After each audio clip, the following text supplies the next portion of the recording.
আসসালামু আলাইকুম এভরিওয়ান। একটি রেসিপি নিয়ে হাজির হয়েছি। পরিমাণ মতো তেল, পরিমাণ মতো রসুন, পেঁয়াজ,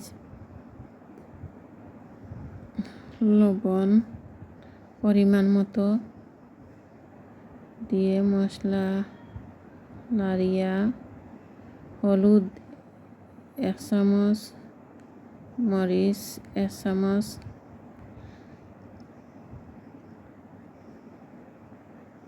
ধনিয়ার গুঁড়া 1 চামচ। আপনারা দেখতে পাচ্ছেন একটি রেসিপি নিয়ে হাজির হয়েছি। আপনারা ভালো লাগে যদি এইরকম রান্ধিয়া খাইয়া দেব। পরিমাণ মতো পানি দিলাম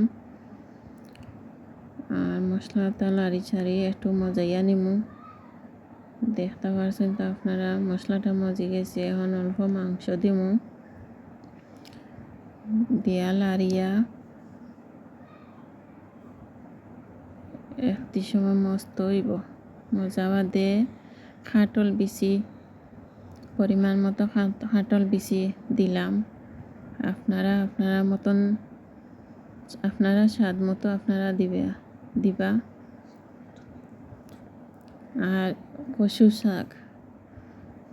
কচুর বাগু আছে, বাগু আমি সিদ্ধ দিয়া নিলাম, সিদ্ধ দিয়া। আর এখন দেখতে পাচ্ছেন তো কত মজার একটা রেসিপি রাঁধছি আমি। আপনারা ভালো লাগে যদি লাইক, শেয়ার, কমেন্ট করেন জানো। আমার কাছে খুব একটা ভালো লাগে কচুর শাক এলা রান্ধিয়া খাইতে। আপনারা যদি ভালো লাগে তে আমার রান্নাটা দেখিয়া আর কমেন্ট করে জানাইবা কার আর ভালো লাগে। আর দেখতে পাচ্ছেন তো মশলা দিছি, রাঁধুনি গুঁড়া মশলা, মাংস যেটা ব্যবহার করেন ওটা দিছি আমি, যেন তরকারিটা ভালো স্বাদ হয়। আমি সবসময় একটা মশলা ব্যবহার করি। আর আপনারা দোয়ায় ভালো আছি, আপনারা আমার লাগে দোয়া করবা যেন ভিডিওটি লইয়া আর আগাইতাম পারি। দেখতে পাচ্ছেন তো আমার কাছে খুব একটা ভালো লাগছে। আপনারা ভালো লাগে দিতে লাইক, কমেন্ট, শেয়ার করবা।